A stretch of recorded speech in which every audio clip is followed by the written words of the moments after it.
Do better. Be better. Welcome back to the Spitfire podcast, Take Flight. We're your hosts, Shaz and Motso, inbound marketing specialists at Spitfire Inbound.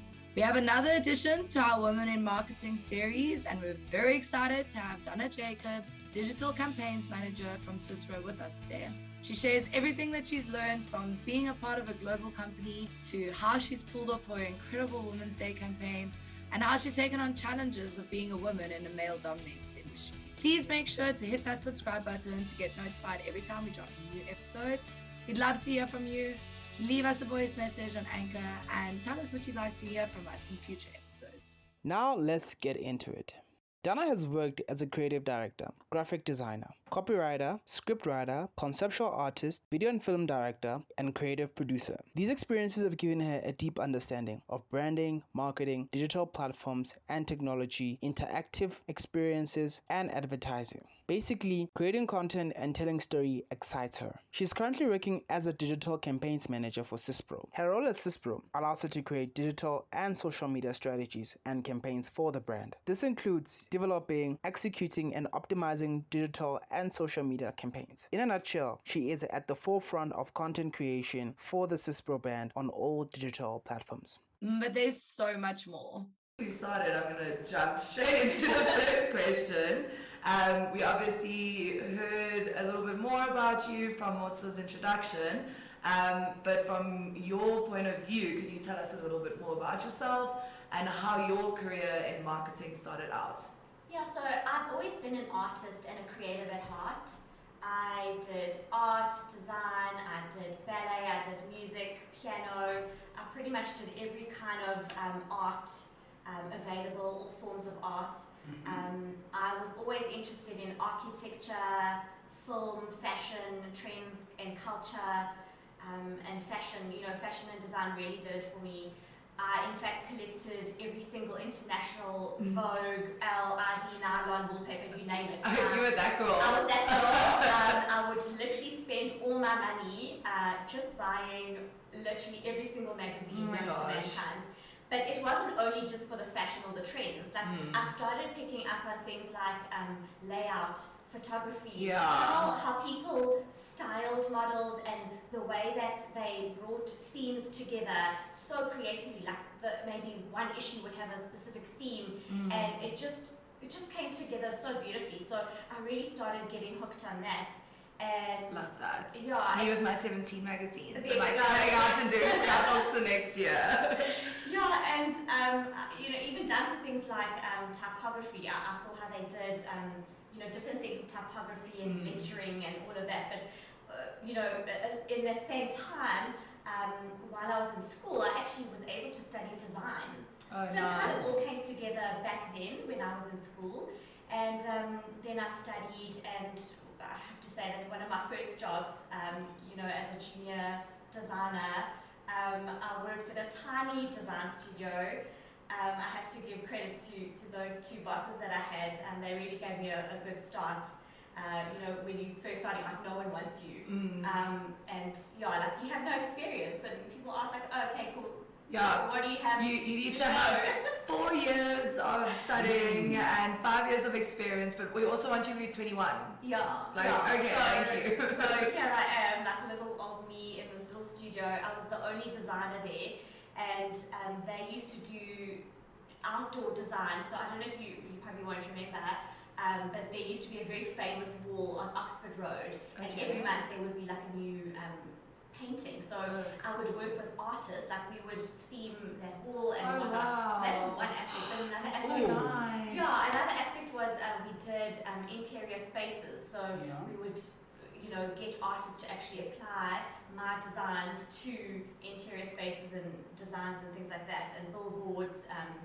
Yeah, so I always joke that my claim to fame is designing the interior of Monte Casino. I was literally thinking like Michelangelo vibes with the finger.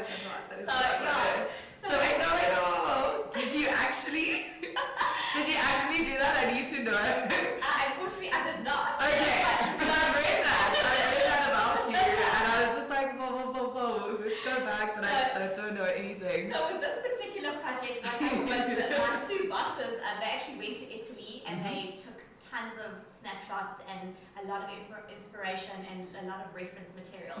Came back, they briefed me, and basically I designed, down to things like the sky.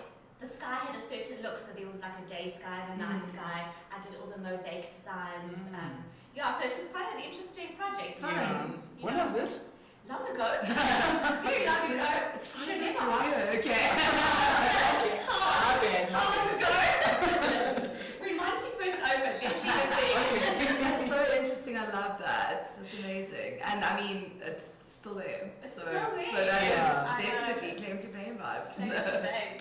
Yeah, and throughout the rest of my career, I've kind of hopped around different agencies, production agencies, design agencies.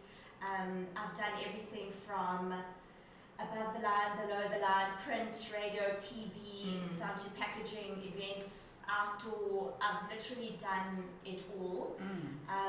From there, I also became really obsessed with advertising. I do be like that sometimes. Once you pop, you can't stop. Sure, once you pop, you can't stop. Advertising really hooked me, and again, it also stemmed back to those designs that I used to see in the magazines. Like, I don't know if you remember or if you know Diesel. So the way they used to advertise Diesel was like my absolute favorite I can see campaign that. ever. So the first campaign that really got me hooked was a campaign that they called Joanna. And it was basically kind of a behind the scenes. They created a fake character, a country singer named Joanna, and the whole campaign was just about her and how the paparazzi follows her, all of her antics. I love it. Was just so creative, and down to like the copywriting. So they would create newspaper clippings of her. Yeah. And again, this is all fake. It's like a fake. It's for advertising. They're selling One clothes. time's advert. Yeah. It was phenomenal. I was obsessed. I used to read everything, and I loved the detail of it. And it just completely hooked me. So all I wanted to do was make ads. And I just want to say that's one of my highlights. In my previous job, we did a lot of reality TV and commercials, music videos. Stop. One of my favorite ads, I think, to this day, is an ad that I did for Jelly Tots. Wow. So Jelly Tots hadn't advertised in a long time, but it was quite well known, especially their ad back then.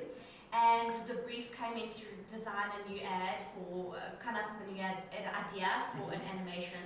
Very cool. I worked with animators. They came up with the most incredible animator. Just you can fluff that.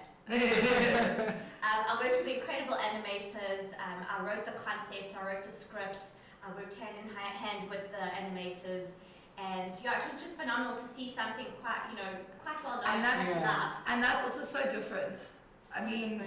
Being able to work with animators, you have actors and you have directors, and now you're the director, but it's for actors who are not actors in real, but they are because they're making them. Yeah. and you, honestly, you do form a relationship with your animated characters. 100%. I created this persona of this little kid in this world of Jelly Tots. It's so nice. Yeah, and it actually, to my surprise, it landed up on Millwood Brown's Best Liked Ads at number 7. Oh, wow. And it was the only animated ad on that list. Wow. Wild. That's incredible. So to this day, it's one of my favorites. That's so cool. I'm gonna. Can you check We're gonna get into that, We're gonna do it. The link will be in the description below. If you want to see the ad, we're all invested now. Obviously, we're gonna put it there. Then I formed a new obsession with film and TV, reality TV, movies. I started watching elaborate behind-the-scenes clips and documentaries, and I was just fascinated with how they made movies. That's kind of all I wanted to do. I actually got to do that in my previous role. That's very cool. Reality TV is my passion. I'm still obsessed to this day. For me, it's mostly about stories. Yeah. I absolutely love seeing stories. See, for me, it's the production. Yeah. making the stories happen. Yeah. Because it's all real. Like, don't get me wrong. I know we have cynics that think that it's not. And yes, 100% it's orchestrated. But that for me is so spicy. I'll literally see something happening and I think to myself, okay, let's see what these guys are gonna do with this, and then they'll just drop something in, and it creates. Sorry. Absolutely, it May or is may highly not like produced. chaos. So there's that aspect of reality TV, but the stories, the yeah. story. So what I also liked at the time, dare I say, The Apprentice. But at the time, I loved that kind of reality TV. You know, where you'd have celebrities actually working together and, you know, competitive, doing those kind of work environment productions. It was just really incredible, and also things like Undercover Boss. Yes, Undercover Boss. Yeah, I wanted Phenomenal. to bring that up as well. That those type of show, I like those types of shows as well. Yeah, so that's really the heart of people. Yeah. And honestly, I think a lot more companies need to start kind of, you know, having the view of what the people are experiencing. But does not depend on the industry. Of course, yeah. No, it shouldn't though. It should not. It shouldn't, because all bosses should know exactly what the hardships are of their people. But yeah, that show really, it's quite inspirational, and it's lovely, you know, to see people give back, and again, it's just stories. I love it. Yeah. No, I always say that reality TV to me is like anthropology, like modern day anthropology, because you put a whole bunch of people in a room under a certain specific situation, and then you just watch it unfold, and you're thinking to yourself, how would I have reacted to that or handled that? So anyways, that's a little bit of a tangent, but it's okay. It's so important, because you're right. Like, if you watch a reality TV show today from something that's like 10 years old, like it's a commentary on that time and what people were going through. We're going through. That's true. And I think now, you know, people are going to watch stuff, obviously now, you know, with the things that we're going through, but it will be a commentary on that, you know, and how people have evolved, and, you know, how things have changed, hopefully for the better.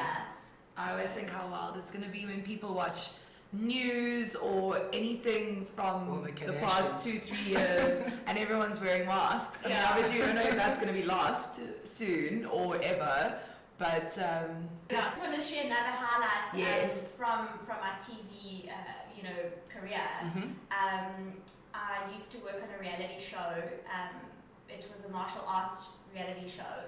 And, you know, I think I mentioned that I was a dancer. They put me on this show as a dancer. Like, what were you dancing? And creative direct a martial arts. Oh my gosh, show. that's cool. Wow. And we flew in Hollywood actor Michael Jai White to South Africa. He was our host. And I got to write scripts for him, and honestly it was one of the most surreal moments of my life. You know, you having a script in your hand and he's reading it. I can't tell you how. I mean, you also have to be cool. You know, this is my job, and like, I'm just gonna give him some directorial notes. You know, just say it a little bit more. You know, casual. I got this. So that was one of my highlights, and it's actually worked out to be a really great reality show as well, because, you know, we focused on the story of martial artists and their hardships, and you know, it's not really well known here in the country, and we followed them and, you know, took them behind the scenes. It was a really great show. So that was the highlights. Was that a South African show? Sorry, was that a South African show? Yeah. So, like, was it popular though? Like, because of, or was it niche? Like, particularly for people who like martial art, or was it? How was the reception? How did people receive it? I think it actually it did really well. I don't know if you remember ETV. Yeah. It used to be screened on ETV, and again, I'm giving away a lot of things, but screened on ETV, which was quite big, and the audience was really big. I think it spanned a little bit further than the martial arts world, because again, it's their stories. One of the martial artists happened to be a doctor. Wow. Oh wow. A female doctor. Oh, that's incredible. Phenomenal. Love that. I mean, just her story, and, you know, she also had struggles, you know, just to get herself sponsorships, and, you know, it's, again, the story part of it was really heartwarming. Love. And then, you know, throughout my career, I've continued with the TV and film. In fact, I was really throughout that phase of my career. Again, I was writing scripts. I actually did wardrobe because I was really good. I had an eye for styling and fashion. I did directing. I produced. I did creative things. I worked with actors, musicians. We did music videos for them. I was really obsessed with film and movies, so much so that I entered randomly. I don't know if you know the 48-hour film festival. Yes, I do know that. Yeah, okay, so... That's very cool. In fact, the year before, a friend of mine, I didn't know anything about this and I hadn't done TV before at that time when my friend had asked me. He said, do you want to just be a standby actress for this thing that I'm doing, this short film? I'm like, what are you talking about? This means nothing to me. I don't understand what you're saying. I am you. Yeah. So fast forward to a year later, and here I am working deep in TV and film and movies, and I saw the call to entry for this, and I'm like, oh, this is what he's talking about, and I wanted to enter. I was like, you know what? I'm going to enter this. Yeah. I'm going to be the producer director. Why not? And I did it. I assembled a team. I knew one of the directors that has worked very closely with Deanne Voigt. Cool. So I had a really reputable director. Amazing. And pulled together a crew. We had Carl Bukes. Okay. Who used to be on a lot of soapies, local Yeah. soapies, and now I think he's in LA. I thought it was like Beerkus. I don't know. Because you were like, oh, that sounds familiar. And then maybe, I don't know. You could be right. We could Google it. This whole time. It's okay. Don't Okay. So should I just say Carl Bukes in case you got a clip of it in case I fluff. Yeah. So we had Carl Bukes, and it was honestly probably one of the best experiences of my life. It was a lot of work. Obviously, you're creating a production. Yeah. And the competition itself was very intense because it's done over 48 hours. Yeah. You don't really know what theme you have. You pick it out of a hat. You have 2 days to make a film, 2 days to edit, go hand in, there we go. And that first film, we won the audience award. Cool. That's incredible. Yeah. Sure, all these accolades, I see you. Okay. Again, you can watch it on YouTube or on my channel, but it's one of my favorite films that I did. I also entered it into lots of film festivals, so it was screened, internationally. And again, the whole movie it's again storytelling, but it was one of the most fun experiences I've ever had. So that's how I got hooked into like short films and movie making, producing, directing, all of that, even more so. And in fact, later on, I entered another competition. You're seeing a theme here. I'll enter anything. So I entered a Discovery documentary competition. And also, this competition also stemmed from my dancing days. I used to dance at a place called Moving Into Dance, MID. And it's a place in town, in Joburg town. And they don't have a lot of money, but the dancers and the choreographers are phenomenal. One of the women had started this company in the 70s, and she's done a phenomenal job with this company within the theatre. So I used to do open classes there, and the people were just so inspiring. So I had this idea to do a documentary about it, and I followed 2 choreographers and I got their stories, and it turned out to be a really, really beautiful piece. Again, where can we see these things? Please, we have all this. We're going to have to put these in the description. Go for it. And this documentary actually got screened on the Discovery Channel. It made the top 20. Wow. Very cool. Yes. Exciting.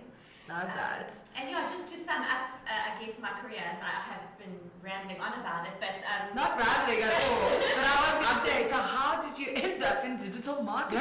That was going to be a follow-up question, actually. Let me bring it home. So something to note is that throughout all of this, I've always studied something. Okay, upskilling. Always learning. Always learning, man. I And like it.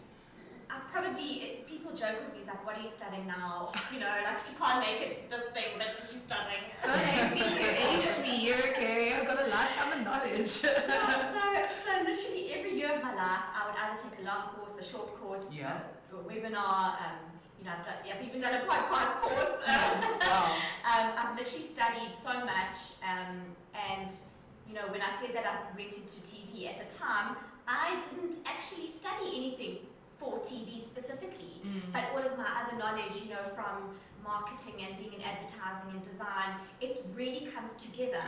The creativity aspect is the same. It's the same. It's like events management and projects management.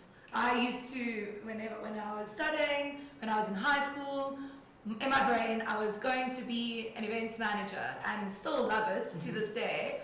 But then you start getting into marketing and you start, because obviously marketing is so multifaceted, but it's project management. And the projects are also just as cool. It doesn't necessarily have to be an on-the-day waha. You know, it can be, I mean, A campaign. Yeah, and so that's the same. Yeah. And funny you should say project management. I did a course on that just last year. Wow. I'm waiting for my certificate as we speak. So I've studied everything to do with marketing, branding. One of my aha moments, I had a beautiful aha moment when I studied, I graduated at Vega, but through the years I've continued with the Vega courses. They're outstanding. I did a design thinking course. That's interesting. Yeah. Okay. So design thinking it's not design, it's design for the user, or design, you know, putting yourself in the users or customers' shoes, using empathy and behavioral things. So, you know, OMG, inbound marketing. it's UX. Yeah, UX. That's what I wanted to Exactly get to. That it's the same as UX, like solving for the customer. Like it's not about you. It's about who's going to use it and how they're going to benefit, find value from what you're creating. And I think we do the same thing, like on the online space. I'm sure with design thinking it's way more broad, but from our perspective, because we have a website, so we want to make sure that the website is optimal for the user before the people behind the website. So I like that whole design thinking process. Obviously using empathy. I think empathy is that key word that is involved in so many aspects of what we do. Yeah, definitely. So that was one of the courses. Then I stumbled upon a digital marketing strategy course at Vega, and you know, at the time I never really intended to be in digital marketing. It was something that I had a knack for. You know, being a millennial, I was always online, and you know, seeing the evolution of mobile technology and online technology. Instagram, like I was, you know, I'm there, I'm in it. And I just happened to be really fascinated with this course, and again I had a knack for it, so I didn't particularly want to go in that direction, but here I am a few years later, after short films, reality TV, commercials, print ads, everything. Now I'm in digital marketing, creating digital and social media strategies for an ERP software brand. Cool. Hey, and take a breath. That was wow. Like I honestly, I knew that this is why we brought her in, everyone. This is why we have her as our Women's Day special. Yes.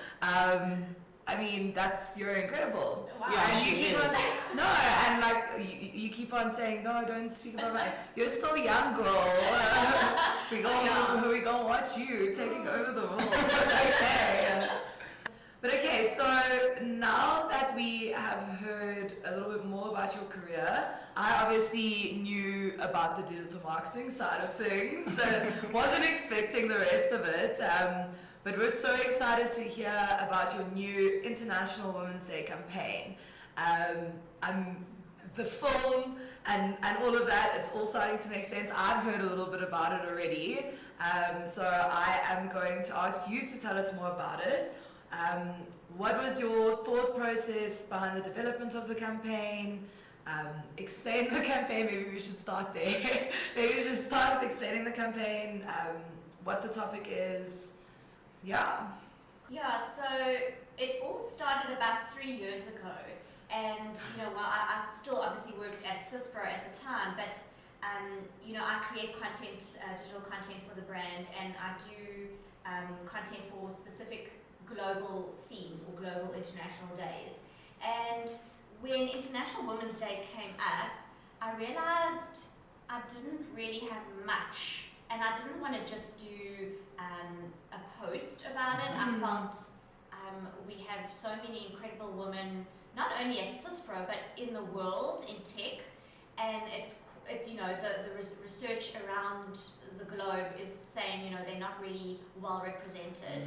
So I came up with an idea to do something a little bit different, a little bit more meaningful, and showcase actual women in tech in a better light.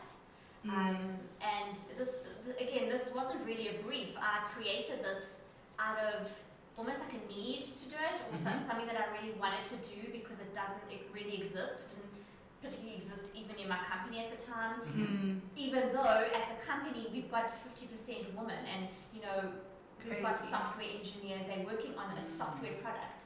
I mean, it's a telltale, the fact that the content wasn't there.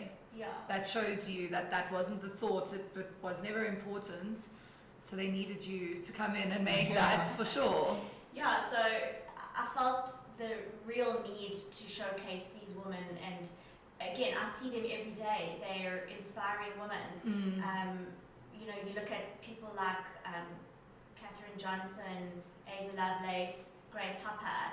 They were also women in STEM, and they didn't get a stitch of recognition. Yeah. Even to this day, it's very difficult to find their stories, and they just, I find that quite shocking. So I didn't want that to continue, and I think a lot of people around the globe are actually doing something about this now. But it's a real problem, especially with equality. And I'm not just talking about women, I'm talking about people of colour and other minorities. 100%. There's this gap. There's this gap, and it's not being spoken about, and it's important to tell those stories for sure. Yeah, so at least with this, we could actually put our brand behind something quite meaningful because of these women that are producing beautiful software, and they're the women behind the brand as well. So 50% of it, to be exact. There we go. There we go. In fact, one of the women that I feature in my campaign is the head of software development. Phenomenal woman. Oh, that's so good. We are going to put this campaign's links again. Just by the way, I'm very excited to see it as well. I will give you a preview today. You'll like it too. It's really good. So my idea stemmed from that, and what I really wanted to do was create or produce an produced by all women video.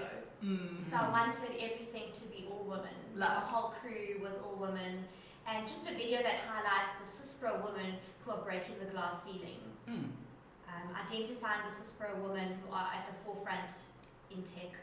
Spotlight these women who are actually defining the strategy in a corporate sense and in a business sense. Also highlight how they are disrupting the status quo, and as well just to get insights to the women who are not just figureheads but also molding the strategy. I felt that was an important thing to tell. No, 100%. It's not just the title, it's the work, Yeah, so every year since that day that I came up with this idea, every year, it's been 3 years now, I've done something different. Okay. So the first year I did a short film, it's a short video. It's about a 3-minute film, and I had to handpick the woman. Now this in itself was it was beautiful, a beautiful process, because again there's so many to choose from. Yes. But also Who do you choose? And also SYSPRO is an international company. We have offices around the globe, and I wanted to include them because everyone's got a voice. We want to show that we have a global footprint. Yeah. So the selection process was difficult, but I got I think about 6 or 7 women in that first video, and the launch video I'm beyond impressed with. It's one of my favorites to this day as well. Wow. And I actually work with a company called She Saw Video Productions. Okay. And she was the first person, I say she, but her name is Shaldine. She's the owner of this company, and I've known her for years, but she was the first person and the only person that I wanted to work with me alongside this. So we have a very good creative synergy. I will say something and then she'll do it a bit better. And the same with her, you know, like I'll come up with a script line, or you know what I mean, like we just use our ideas together, and we really, I feel that it's so magical. The synergy. It's absolutely magical. And it's important. Yeah. Very important. Yeah. So that was year one, and I'll just mention that year one was about a month before COVID hit us in South Africa. Sure. So I had a bit of a problem getting our Asia region to be filmed because they were hit before us. Yeah. And we weren't taking it seriously. I was here doing the full shoot together. We were high-fiving, hugging. It was normal. It was nothing. And then by the time we wrapped up production, we were in major lockdown. Crazy. It was unbelievable. Bizarre. But again, I think that the stars aligned and we were actually able to do it. Yes. And I'm very thankful for the team in Asia who actually did come together, even with their strict lockdowns at the time. And now I know what that is like because I've experienced it firsthand to today. Year two. So year two was last year. Another huge challenge, we couldn't even be in the same room as each other. So the whole thing was fully virtual. It was all a remote video. But again, trying to do something different, I decided to focus on the women that represent our SYSPRO customer community and our partner community. Okay. So Different angle. Yeah, I didn't look within the company per se. I looked into the ecosystem of the people who actually use our software and partner with us. Yeah. So I shone a light on them, and it was also another really beautiful process. A few technical things, as we would know. Yeah. Doing things virtually is an additional Such fun. Yeah. Sounds easy, but yeah, it's challenging. It is in fact not easy at all. So just doing the virtual thing, and of course getting everyone's time. Now you're recording with people in America. Yes, and the time zones. Different. And trying to get the technical aspects right. Everyone's got different computer laptops. I can't expect people to have like top graded. No, 100%. So not everyone can have mics, and not everyone can, etc., etc. So we were working with different challenges there, but I believe the video also it's a beautiful piece as well. And then now this year, so I'm currently in production. We're almost about to wrap up, and I'm very excited to launch it. Wow. This year I've done something different yet again. I've done a long form panel discussion, and if I have to just mention, I've never done this before. Yeah. I've never done a long form interview panel with a host. I've never done that before. So it was. And we know your experience. Yeah. We know it. So it was completely beautiful in a sense that, again, always learning. And the research I did for this was immense, and also my video company, she also came to the party, and so cool. It looks like a real great, interview panel. Because it is one, yeah. It doesn't look like one. So yeah, a long form video, that just means longer editing, longer script, longer shoots. Yes. Was it virtual? No, it was not virtual. We filmed it just about a week after Omicron hit South Africa. So at the time of production, at the time of pre-production, we were getting lower cases. I was feeling a lot more confident to do an in-person shoot. I had planned it to the T. I had everything down. It was ready. Astounding. It was ready. I remember having a conversation with her, and she was like, "I'm even surprising myself." So that's obviously why the universe had to come in and just be like, "Bam!"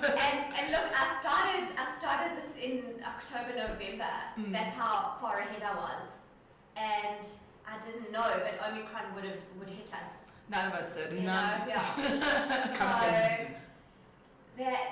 Omicron hit like a week before my shoot, so I had to deal with a cancellation, and it's really hard to get a replacement, especially when you've been building a relationship with that person, and you've been curating it with a complete mission and purpose in mind as well. I had written her script, but things happen. I couldn't force anyone to be there, but you know, it is completely understandable. Someone from the US shoot, so another challenge is working with shoots globally while I'm not there. Yes. It's a mission. So here I have full control and full visibility of exactly what's going on. So it was an additional kind of task to make sure that I get exactly what I want, the right kind of footage, what are the specs, to make it look like it's a seamless video. Yes. Because we're cutting to footage from Different. global Which is so cool. Yeah. Yeah. So there was a lot of technical things, you know, like I had a host. We had a host panelist. Who actually is a woman that featured in my very first video. She's now the head of product marketing at SYSPRO Wow. in Flux, and she's Love our that host. full circle moment. Absolutely, yeah. She is such an inspiration to me and to many other women. So I really liked what she said in the first video, and I felt she was the perfect host. So we had to kind of brief her, say, okay, whenever you're asking a question to the US team or to the Canada team, you need to look into the camera, so pretend that they are there in the camera, and then look back to the team, and then we'd have like blank pauses with the whole panel studio kind of looking blankly at the camera. That's amazing. It's like, it all works, I promise you, it looks beautiful in the edit. In the end, yeah. But yeah, so that was just, you know, if you're asking about challenges, though, just a few. But having said that, it was a remarkable process, because even with Omicron, the women came together. Yes. Even with the USA team, they initially, again, I had 3 women. A woman had pulled out because she was overloaded with work. So Yes. there's also a workload thing that we need to consider. You know, people are burning out, but yeah, it's a especially towards the end of last year after everything that was happening. yeah. So there's a lot of things to consider. However, the women that are in this are phenomenal, and honestly, that they brought their stories and their voices to the table, and I think that's all you can ask for. 100%. It's the story, and I think every single person has a story. Yes. And everyone's story is inspirational in its own right. Yeah. So now you have these women in tech, which are incredible as they are as well. I'm so excited to watch it as well. What are main highlights that really stood out? I mean, you've obviously had your challenges, and you did mention that those stories and them coming out and the seamlessness of everything. But are there any other highlights that you really enjoyed? Yeah. Again, I have to stress that it was a top quality production. That was my highlight. As much as we were stressing, and I had phone calls the night before of people pulling out, and you know, there were a lot of stresses, but the actual production of it, nothing took away from that. Yeah. And again, it's back to their stories. You know, when I get buy-in, when I ask the woman, I nominate someone, and I usually I plan on a 5-minute call to say, do you want to be in this, yes or no? Yeah. It turns out to be like an hour or 2. I wonder why. Yeah, it's evident why. But it's also because every woman has a real special story, and they don't ever get to say it. Yeah. They've never told the story. Again, in the workplace, we've experienced bias, discrimination, inequality, and now we actually get to speak about it and not be afraid. Yeah. It's a remarkable conversation that I have with each of these women. It's so empowering as well, because first of all, oh my gosh, I'm not the only one. Yeah. I mean, I've been in the working world for 4 years now, and have experienced all of those things. Have spoken about it from a cultural point of view as well, from an organizational culture point of view. But then, yeah, you're just shut up because you're a woman. I've mentioned in the first episode where I was asking for a raise, which I 100% deserve, because I was doing a managerial job as a coordinator, and the guy turned around and he said, well, my girlfriends, they got the same position as you, and I was just like, does she work for this company, and does she do what I do? You know, and even the fact that I had to say that, it blows my mind. And recently, And so, yeah, I could imagine literally hold my mic. Let me tell you a story.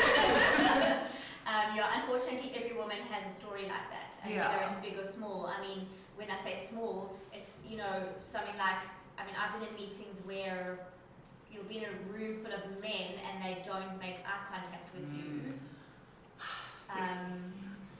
or they'll ask you to take notes. And it's just like, what is your position But again? the asking for a raise, absolutely. And one of the highlights of this is, you know, women have to fight, I think, a lot more and to prove things a lot more. So the fact that, you know, even just getting, you know, budget for something like this, it doesn't, I don't just have budget for this. Again, this stemmed from an idea that I had 3 years ago that I felt really strongly about. There was no budget, there was no brief, this was not part of anything that we've done before. So I had to fight for everything. You know, you fight as a woman, you fight for asking for a raise. I think back to those scenarios, like if I was a man asking for a raise, would it be this difficult? No, you wouldn't have been asking for a raise. You wouldn't have been asking. Yeah. That's or the thing. promotion. I mean, asking for something, even a title change, like women have had to fight. And that's what's really empowering about this particular process and thing that I do, because not as much as I'm fighting, it's something that I love doing. Yes. And I get to tell the stories at the end of the day. And also what will come from this is that the next time you won't have to fight, because it's just not done, but once it's done and it's there and everyone can watch it and everyone can see the value of it, there's no doubt. Right? And it's not because once it's in front of you and you see it, then your perspective changes. But until that happens, it's not going to. And so I'm putting that into the universe that the next time you're going to just be given all the dollar bills, budgets, right? But it is. You need to tell the story. Somebody needs to hear it the first time. And if they don't, then you can just carry on doing whatever you want to do. But that's how change happens. And it's always a difference in perspective. And then being able to produce this so beautifully and it be such a, you know, spectacle. Okay. We did put getting emotional here. No, we did put did we put it on swearing or not swearing? Maybe side of it was like is it explicit or whatever. But it's just like boss bitches. I've heard of you, you know. I've been wanting to say that since she told us about her. But like it's just so cool, and it's I mean, to be able to say, even though I know you and you, it's not about you, but for me, you doing this is ridiculously amazing. It's incredible. I'm so happy that we got to speak to you about this as well. And it will also be airing on Women's Day at the same time of the campaign, so you can see the face or the voice behind the thing. Oh, guys, you're making me blush. Thank you. Oh, no, you deserve it. But we were talking about, obviously, women's stories. Do you want to close up about the campaign, or can I? Yeah. Okay. Yeah, so again, I was talking about earlier on about how, women had to fight and work really hard and, I feel do a lot more to prove themselves. It does not come easy. But having said that, in this particular process, I have a boss that is completely supportive. He is really open to diversity in every sense of the word and gives me every bit of support. He backs me all the way. So there we go. Shout out to my boss, Ari. Honestly, I have to really commend how he's supported this, from day one. Having said, all of these struggles, I do still have a support system. No, of course. There are people that support and, really embrace this whole process. And I just want a final thought about this video campaign is on the day that we shot the panel, so we had a full day of shooting and filming the woman. One of the ladies that I feature is Sandra Frager. She's our Chief Sales and Marketing Officer. You know, when you get a phone call from her, you're in trouble. It's like, okay, what have I done? Sorry. What have I done now? She gave me a call at the end of it, and she said, Dana, this was the best day. Not only did she have fun, but she absolutely loved that it was an all-woman crew. Yeah. And the fact that it was the most professional film experience she's ever done. That's beautiful. Wow. Yeah. Love that. So, yeah. Again, she was feeling bougie. She You was know? going. I love that. How do you? I mean, with her commentary, how do you think the campaign impacted the women involved? Did you get any more feedback? And also, how do you think it will impact the audience as a whole watching? I mean, visually, we can hear that it's going to be amazing. Content-wise, obviously, it's going to be amazing. Yeah, so I don't know if you're aware, but every year there's a different theme for International Women's Day. So there's an organization and they release a new theme every year. Mm-hmm. And this year happens to be Break the Bias. Mm. And honestly, with something like this, I do feel so passionate that we are breaking the bias. 100%. We're breaking stereotypes. We're breaking, you know, I've been in advertising for many years. I've seen the Boys Club. I've seen, you know, a lot of things happen, and we're starting to break that, and also, you know, hopefully starting to equalize the pay gap. And it's all really about equality and giving people a voice. Yeah, I think with this particular one, you know, I focus on, so it's about opening the conversation. It's such a trending topic, and I hate to say the word trending, but it's an important topic that people have started talking about because of the inequalities and the injustice. Yes. I mean, just the other day, the USA soccer team got a big win. They've been working on this equality pay gap, or you know, closing that pay gap for 6 years.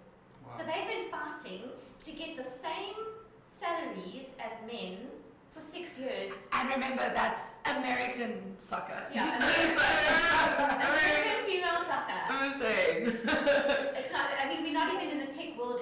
That's just an example. So I mean, tennis as well. You know, like how is that a thing? It blows my mind. It's insane. Yeah. I don't want to take us back to Mad Men and poor old Peggy. No, but yes. So I think we're, you know, because we're starting to open the conversation, we're giving people the voice and exposing the talent that's within the company from women. It really gives them such a joy to be a part of. And that's so nice. Such a joy. So again, in Flux, she featured in my first video. She's now my host. Yeah. Another woman from our very first video, her name is Aisha.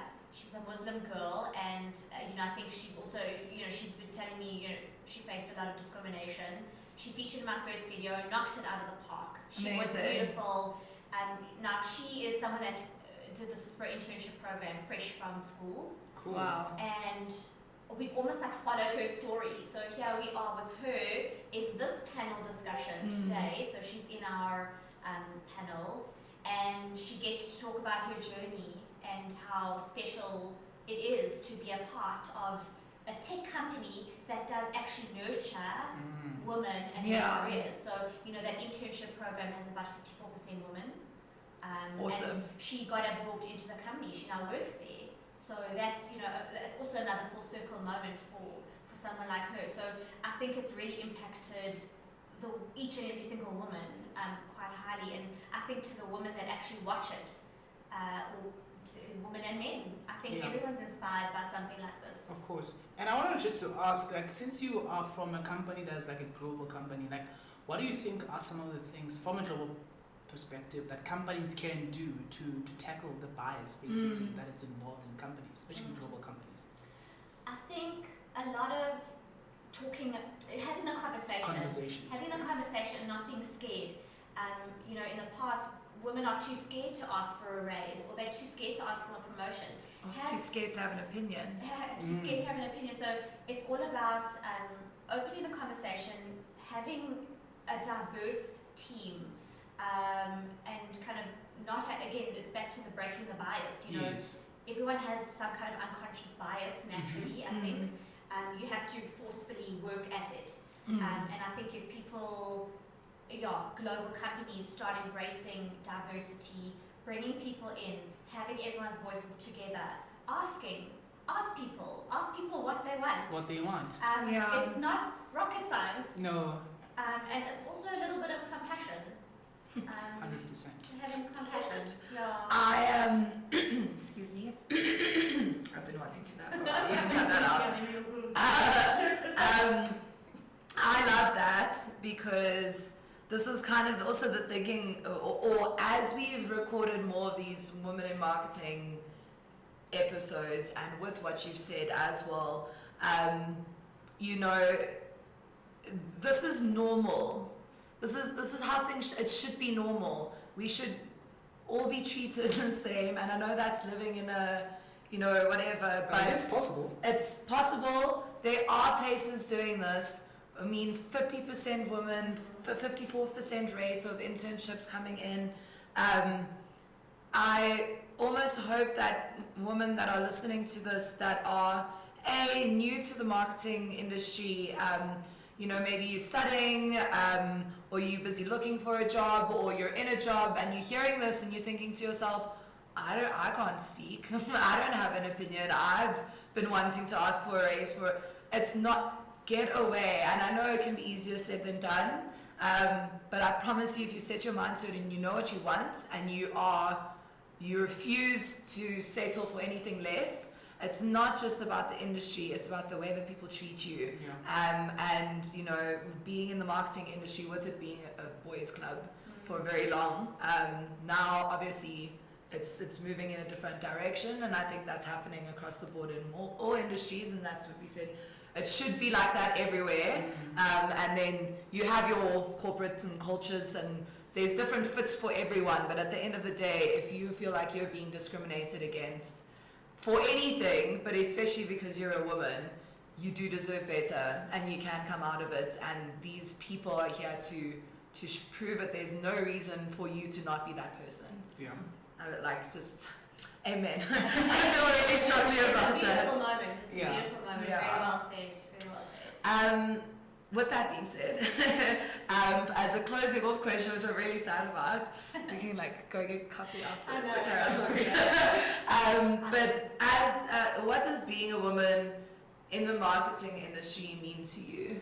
With all of your experience with this Women's Day campaign and seeing other people's experiences and stories, what does being in the marketing industry mean to you? It means a lot to me because I get to be the woman I want to be.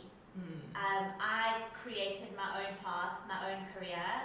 I had a goal to do something and I did it. I wanted to go into film, I did it. I studied, I did it. And you know, even with the years, I had so much rejection.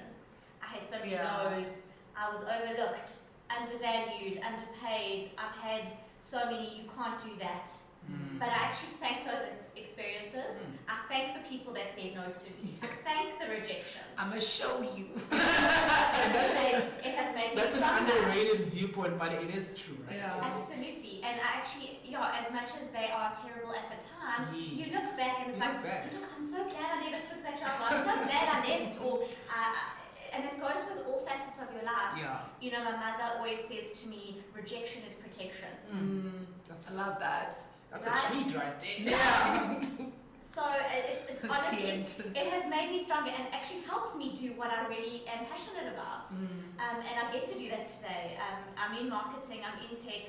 So I look back and I'm like, you know what, those are experiences that are negative, but they have really shaped my path and my journey. And I also get to see other women in marketing. Wow. Yeah. I have to give a huge credit to, there are so many other women in marketing, and I've worked, you know, throughout my career with incredible women. And again, just with this video, the woman that I work with, her company, there's been tons throughout the years. We come together, we collaborate, but it's also about men together. So I love working with men too. Yes. It's not about just, okay, cool, singling out each other. It's what I love about being a woman is that we actually are inclusive. We have the stories to say, okay, cool, this is wrong. Let's do something together. Let's break everything. Let's break these biases. And actually, let's work together. And that's how you actually form better ideas.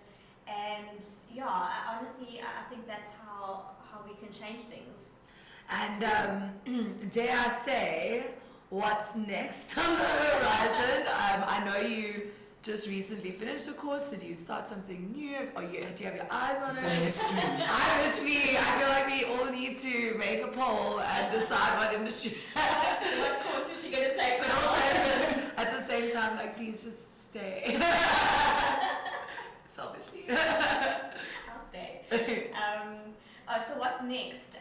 In terms of studying, I'm not sure. I'm still waiting for my certificate. As I said, I'll need my certificate first and then I'll make a decision. But there definitely will be something on the books for this year.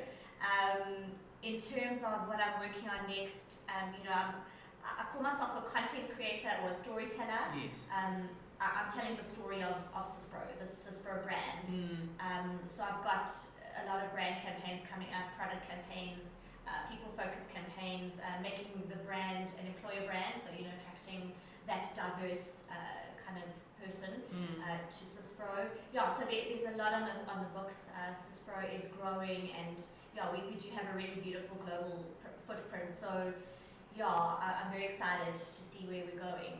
To the moon. We're also excited, actually. Thank you so much for being with us. I'm sad it's over. It's been a very nice conversation. Like, I really, really, really enjoyed it. Like, I've got so much from your experience, like your life, everything. Like, wow, everything. Like, I just saw everything coming together. Like, from where you started till now, I'm like, wow, it's amazing. Thank you. Thank you for having me. This is really special. I love talking about this. Yes. And with people like you, it's honestly so great to She's share. our fans too. Okay. This is the HubSpot segment. Today, we are taking a closer look at HubSpot Marketing Hub. When you have a marketing campaign sprawled across several tools, it can be hard to paint a consolidated picture for your client. Without a single source of truth or reporting tool, it's all too easy to lose time chasing your data, but it doesn't have to be like that. We admit we drink that orange Kool-Aid. We are HubSpot junkies, and we're in love with the HubSpot Marketing Hub, and here's why. The Marketing Hub is a comprehensive digital marketing solution that integrates CRM, email marketing, and campaign automation. It's scalable and has a vast array of features and capabilities. All your marketing tools and data are readily available and easy to use on the platform. To ensure that you become productive by saving valuable time and getting the right context for providing a personalized yet unique experience to each customer. The software can be used to track and measure all online activities, such as blogging, email marketing, and social media marketing. It can also be used to make landing pages, call to action buttons on web pages, and give users SEO tips when they are typing. It also acts as a content management system that allows users to update the content of their website, optimize search, adjust the site for mobile, and personalize the website to cater to each user's preference by using the Smart Content tool. If you'd like to learn more about the HubSpot Marketing Hub, be sure to contact us at spitfireinbound.com. Well, we hope you enjoyed our second episode of 2022 and our Women in Marketing series. Be sure to check out the blog post connected to this episode at spitfireinbound.com and subscribe to the podcast wherever you get your podcasts. We'd love for you to like, follow, and subscribe to our podcast, and for you to leave us a review. And if you'd like this episode, remember to tag us on social media on the handle Spitfire Inbound on Instagram and other platforms. Please leave us a voice note on Anchor or comment on the blog related to this episode, and we will send you a shout out in our next episode. But thank you again for joining us. See you soon. Bye. Bye.